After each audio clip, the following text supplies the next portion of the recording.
to Soft Spoken Story Time, episode 11, continuing on with SCP-001 Ouroboros, Chapter 4. Step 001/04, Open File, 054, The Ambassador. Persian male, Iranian/Armenian ancestry, French heritage, appears to be in his early 30s.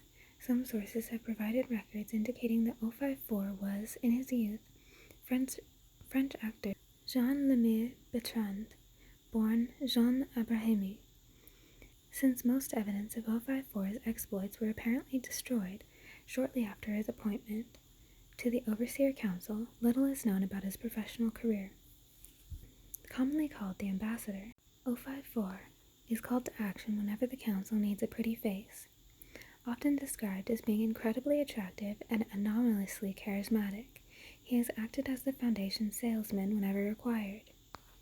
Sources indicate he was first tasked with drawing American attention away from Mexico during the Second World War, likely due to the severe anomalous activity taking place there at the same time.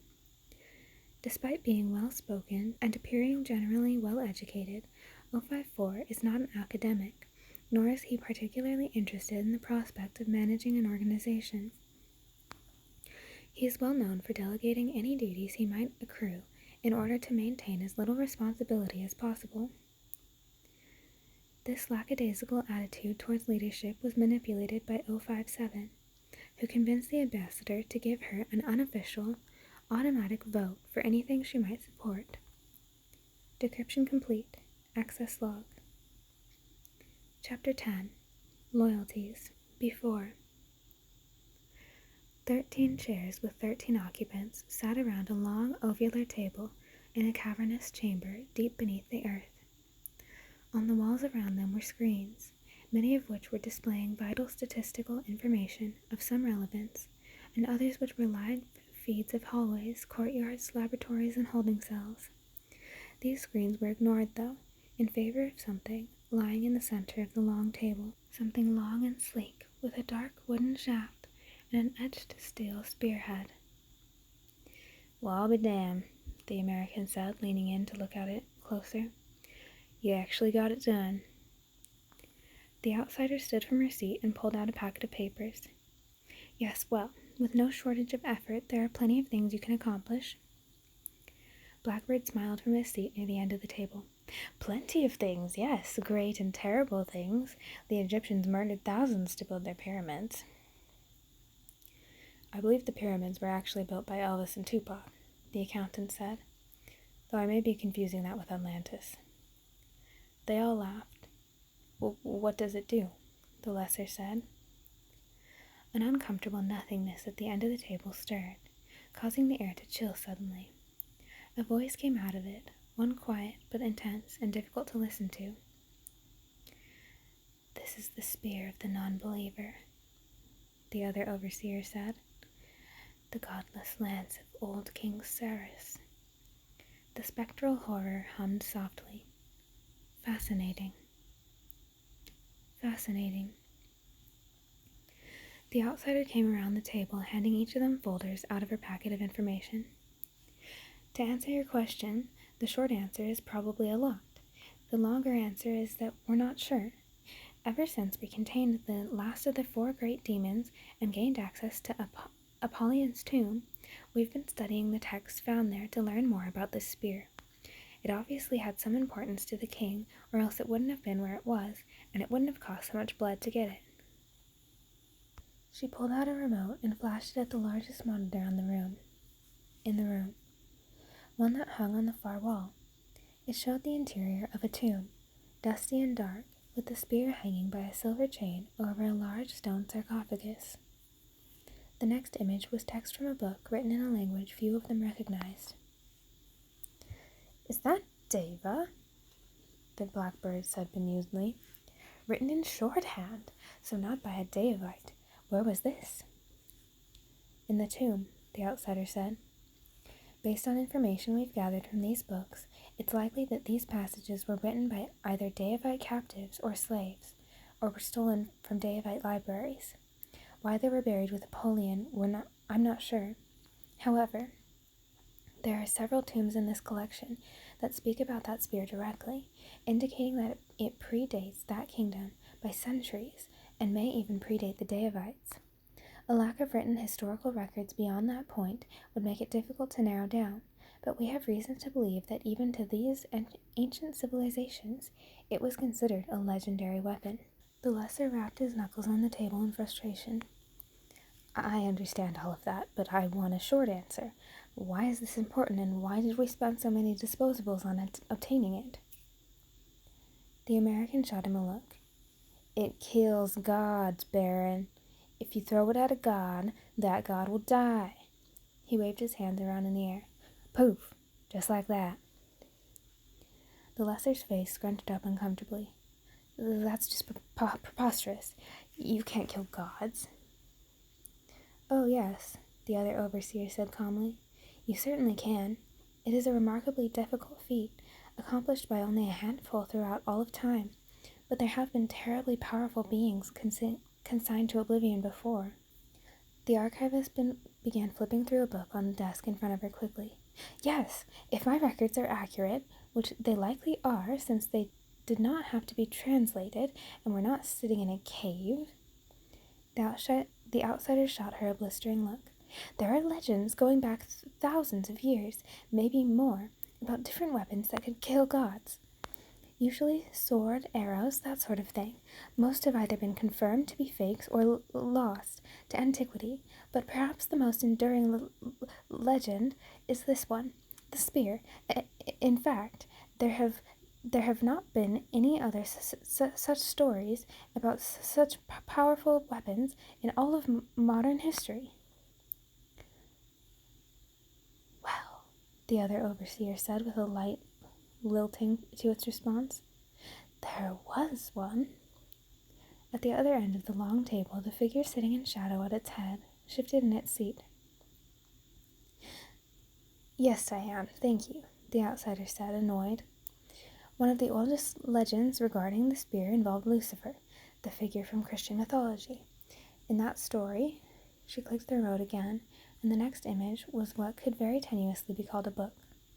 When God smote Lucifer, a shard of his iron crown fell to the earth with him, and was found by Cain. The same story details how Cain used the shard to kill Abel, not a rock, and that he crafted a spear out of his brother's bones once he realized its terrible power.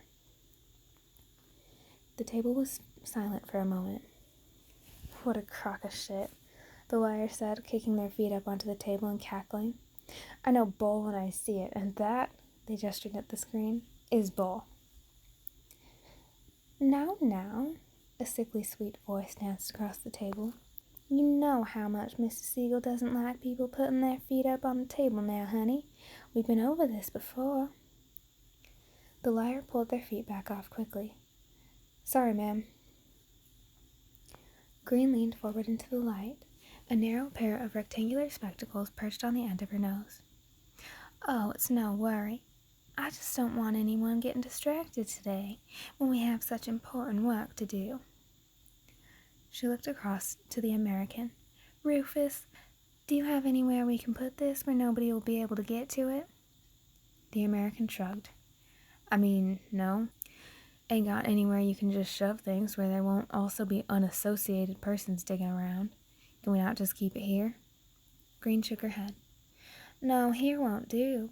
We need to put this somewhere close enough that we can get to it if we need it, but far enough away that it will never be used against us. She tapped her finger against her chin. Anyone have any ideas? The room was silent again. She sighed. What about you, Mr. Roboto? She seemed to say to nobody specific. Suddenly, the screens in the room blackened, and each was replaced by a dark gray circle and arrows with a pulsing red spot at its center. You have anywhere we can keep this? She said. You are asking if I know of a location more secure than the one you are currently sitting in, the display read. The answer is no. There is no location more secure than this one. Green huffed. Well, there has to be somewhere, right? Is there nowhere out there we can... She was silenced suddenly by the ringing of a phone at the far end of the table. The figure in the shadows there looked down towards it, and on the third ring extended a hand and picked up the receiver. They spoke in hushed tones for a moment, and then sat the receiver back down. The table watched the figure silently. "Sophia will take it away," the founder said, his voice soft. "She can keep it hidden out of time, with no opportunity for it to be disturbed in any way." He looked down at his watch and then back up at the table. "For our purposes, you would all do well to keep your distance from this." The ambassador furrowed his brow, confused. "One moment, sir, if I might. L'Americain says this is a spear for killing gods, yes? Why then would it be any danger to us? We're not gods, no?" The founder smiled gently. "Jean, you give yourself too little credit." He looked back down the table. "Diane, Rufus, Mortimer, assign as many of your agents, assign as many of your assets as you feel comfortable to Donna's team at the Apollyon site. Sophia," he looked at the figure in the shadows just beside him, who did not move, "take this away. Find somewhere to keep it safe. I trust you." The figure flickered slightly, then both it and the spear were gone, and the table in unison realized it had never been there at all. Now. The hum of the jet's engines were the only sound that filled the cabin as Sylvester Sloane's plane cruised through the skies. He and Calvin sat at a table together near the front of the plane. They had been talking a moment before, but now they sat staring at a television mounted at the front of the cabin. The sound was off, but the message was clear.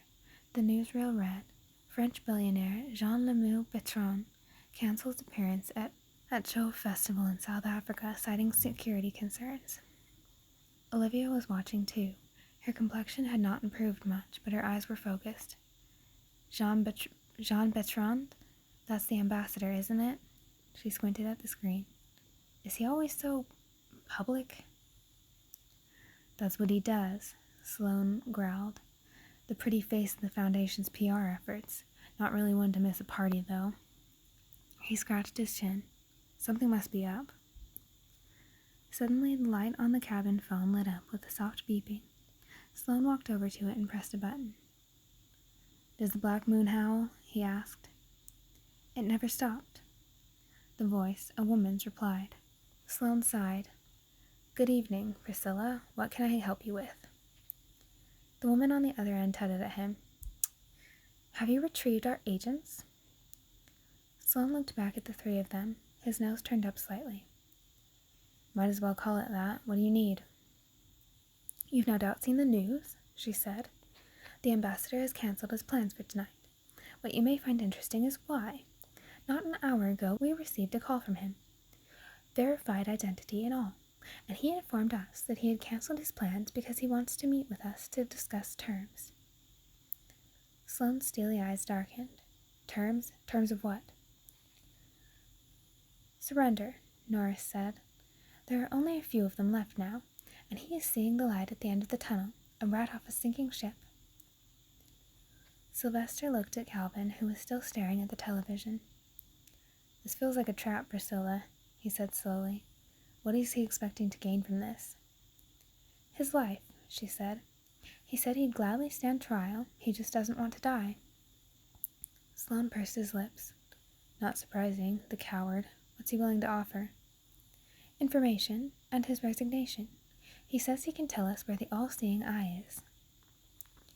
Calvin looked back down towards the phone, and then back at Olivia and Adam. Olivia was staring at him, her face still stricken from her time with the blackbird. Adam had not looked away from the window since they got on the plane. Calvin sighed. "Who does he want to talk to?" he asked. Norris scoffed.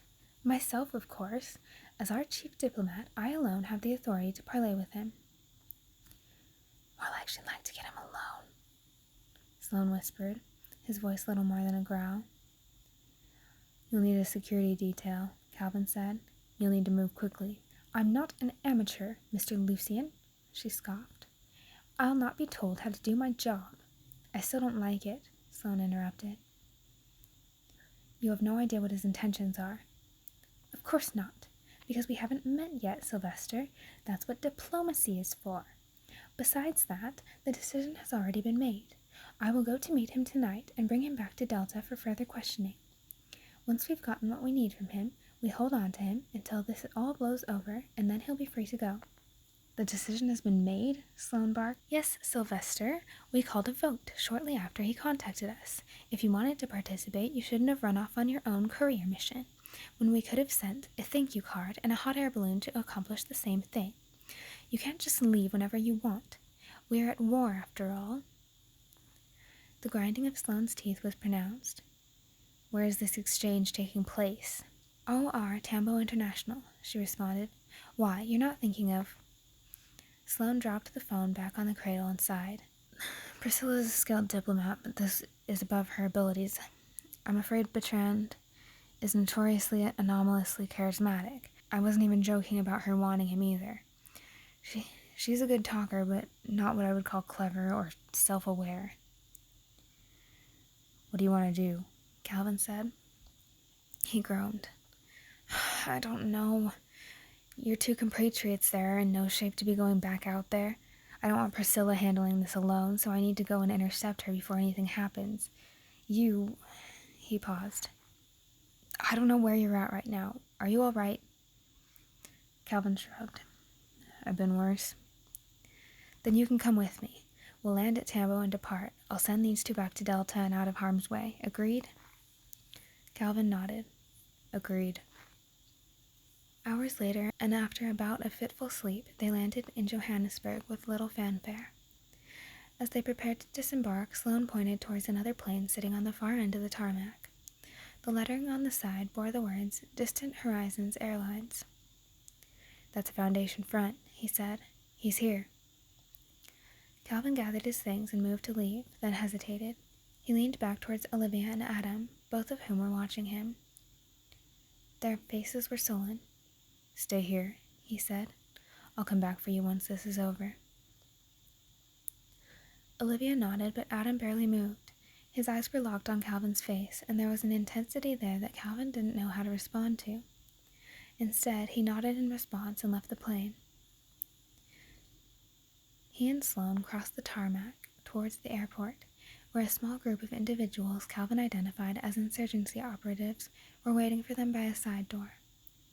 As they approached, Sloane pulled a silver ring out of his pocket and held it up for them to see. Acknowledging the identification, the agents pulled the doors open and accompanied them inside.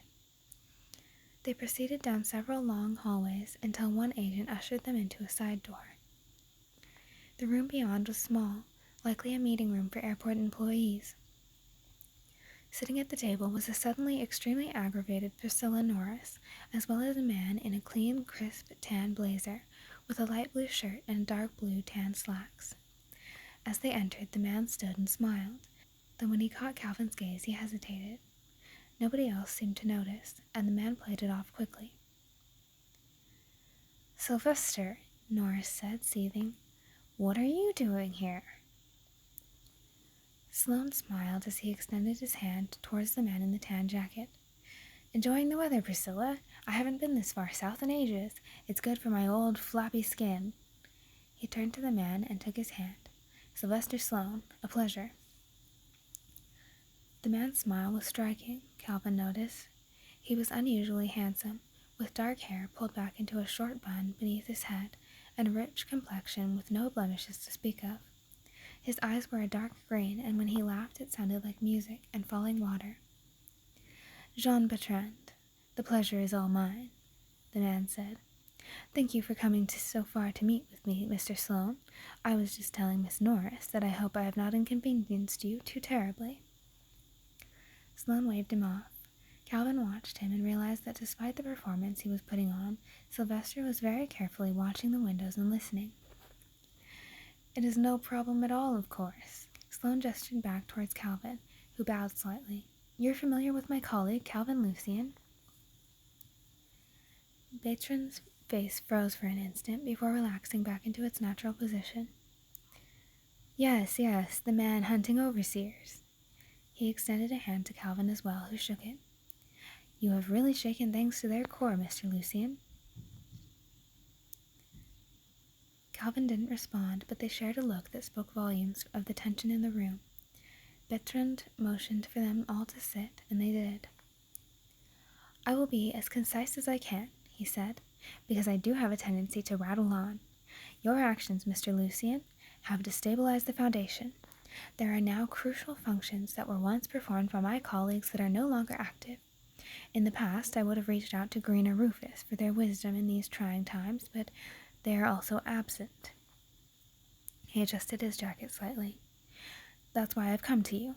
I am a realist, and despite my years of service to the Foundation's goals, I value my own longevity over any ideology. Besides, by the look of things, your ideology is winning out against theirs. Perhaps it is time to begin reconsidering. Besides this," he continued, "I possess what you might call an acute ability to feel things. People. I can read people easily. It is no problem, even large groups. I feel very comfortable around them because I know how they are feeling. This, though, is much different. This is something massive. There is something massive moving within the Foundation, something very powerful. This power is radiating out from Overwatch Command, and it grows stronger every day." Calvin thought then about the presence he had felt in the warehouse, and in the spire. Something large looking down on him, like he might look at a dust mite. "The founder," Calvin said, "Aaron Siegel." Bertrand looked at him and nodded slowly. "This is most likely. I am a single man, and while I may be the ambassador of the Foundation, I am not eager to stand between his power and its goal. Instead, I would like to see it snuffed out. From what I understand, you are in possession of tools capable of doing this." He laid his hands palm up on the table. "Here is what I offer. I know the location of the Overwatch Command, as well as many other Foundation black sites. I can show you where they are hidden. I have knowledge, practical knowledge, about the Foundation that you might find useful. Once this is over, perhaps your organization will need assistance in clearing up the mess that has been made. I have contacts in many organizations and am well known, a valuable resource." Norris nodded. "Yes, we would eagerly accept your services, Jean." Bertrand looked at her, and his eyes flashed for a moment. Calvin looked around and realized that once again he seemed to be the only one who noticed it. He caught Bertrand looking at him from the corner of his eye, seemingly surprised about something. Norris, however, carried on. "We should get you out of here into safety. There is no telling what sort of erratic and dangerous response the Foundation might—" As if on cue, they heard someone shout in the distance. This was followed by more voices, and then a line of ripping bullets fired from some sort of powerful automatic weapon. Everyone in the room stood suddenly as Norris's security team filed out into the hallway. More gunshots filled the air. When Calvin looked back, he saw that Bertrand had gone pale. "That's them," he said. "They've come for me. They're going to kill me." "I don't think so," Sloane said, grabbing the man by his jacket and pulling him into the hall. Norris followed behind them, and then Calvin. As they passed, Sloane addressed Norris's detail. "If you see any hostiles, put them down," he growled. "We'll deal with the fallout later." They scampered down another long hallway until it opened up onto a cafeteria. Employees of the airport were milling about, but the group quickly gathered their attention. Sloane pushed Bertrand forward as more gunshots echoed through the halls behind them. Noticing this, the people in the cafeteria began to run for the exits, eager to escape the danger. Norris, Calvin, Sloane, and Bertrand fell in with this group, and together they made their way out towards the terminal. They exited out into a large lobby, where more people, likely passengers, were now heading towards the exits. Sloane pointed towards a set of gates, past which was his jet sitting on the tarmac.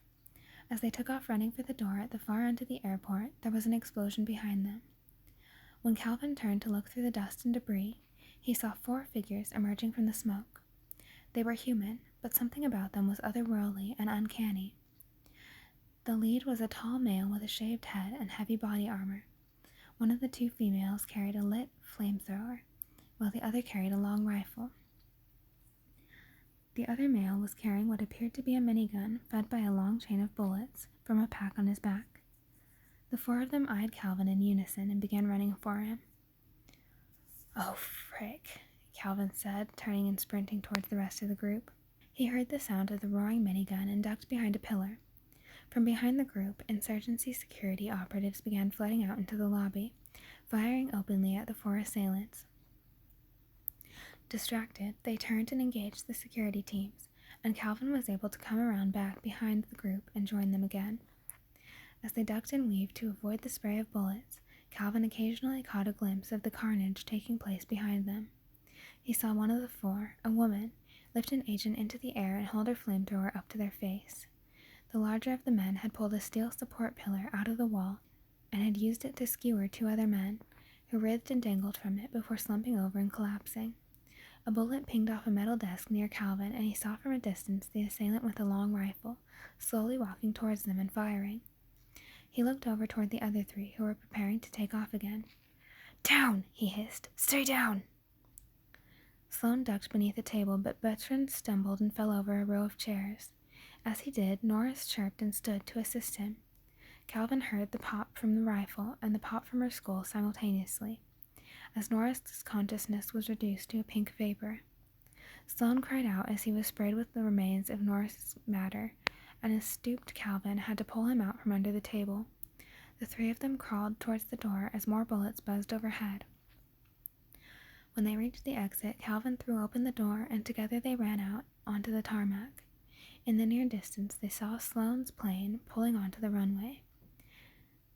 They passed under another jet, pulled into the gate, only narrowly avoiding the corpse of a headless agent that came crashing down towards them from a now broken window as the 4 Foundation assassins appeared in the open space where the glass had been. Calvin didn't look back, but felt himself falling as Sloane nudged him sideways, just as a bullet brushed across his cheek. When he looked back, Sylvester was holding his leg, and blood was pooling up through his pants. The man gasped and looked at Calvin, and his expression went blank as another bullet burst through his heart. Another bullet crashed into the tarmac next to him, and Calvin rolled over to grab Bertrand, who was curled into a ball on the ground. Calvin could see a dire expression stretched across his features, a speechless fear accompanied by wordless chattering of his lips. The speakers on the runway all around him began to hiss and crackle. Then suddenly a voice echoed out from across the airport, childlike and unnatural. "Irantu, not the insurgent. Bring me the insurgent. Kill the traitor." Something like a wheeze escaped Bertrand's mouth, and suddenly he was up and trying to scramble away. Behind them, Calvin heard a dull thud as the tallest of the group, the one the voice had called Irantu, landed flat on his feet from 3 stories up and began to swiftly cross the runway toward Bertrand. "No!" Bertrand screamed. "No, let me go, please, I beg you. I'll do whatever you want. Please, please, forgive me, please, I don't want to die." The voice cut through the speakers again. "Traitor, traitor, traitor." Bertrand fell onto his back and scrambled backwards, away from the armored man who now stood before him. Irantu lifted a foot and brought it down on one of Bertrand's legs, shattering it with a splintering crack. He screamed and grabbed for his leg. "Please, please, Irantu, please, don't do this, please, I just wanted to live, I don't want this." Irantu grabbed Bertrand by the hair and held his head still with his right hand. With his left, he leaned into his belt and produced a lean, black hatchet, holding it out in front of Bertrand. At the sight of it, the overseer began gurgling like an infant. A moment later, Irantu brought the hatchet up and then down into Bertrand's skull with a weak crunch, and then again, splitting it open, as his bloodshot eyes rolled back into his head. Dropping the hatchet, Irantu reached into the gap with both hands, and as easily as a person might open a bag of chips, tore him in 2. Bertrand's body writhed on the ground automatically for a few moments longer before it and the airport grew silent. Calvin's breathing was heavy as the man approached him, but the roar of jet engines cut across the quiet. They both turned to see Sloane's plane lifting into the air at the end of the runway, and Calvin's heart leapt into its chest. Suddenly, he heard the distinct spooling up of a minigun, and then a long line of screaming lead streaked across the sky, ripping into the plane's engines. The man holding the minigun held it on the plane with laser precision, and only after the aircraft stalled and fell flaming from the sky did he release the trigger. A pallid gray horror came over Calvin swiftly as he watched the plane burning at the end of the runway. He looked up just quickly enough to see Irantu bring a closed fist down on his face, and then he blacked out. Back. Journal entry. The Fourth Overseer. The Fourth Overseer. I fear this will be a disappointingly short entry. The fourth overseer, who is called the ambassador, is little more than a frontman for the Foundation's PR efforts. He is often called anomalously charismatic, but there is no evidence to prove that. Instead, it seems he was chosen for the council by Green, when it was no longer fitting to trot Baron Hoadley out every time they needed somebody to say something on the Foundation's behalf, usually as part of one of their front corporations. Goes by the name Jean Lemieux Bertrand, though evidence I have collected indicates he was born as Jean Ebrahimi, an Iranian. His parents emigrated to France when he was a child, and in his adulthood he became Bertrand, a French stage actor of some acclaim. However, due to the Foundation's involvement in his career, there are no longer extant original records of his activities prior to joining the Foundation. I've attached the address of his home to the back of this page. You can go to speak to him, but given the information I have about his backbone, it's unlikely he'll have much to say to you. Back.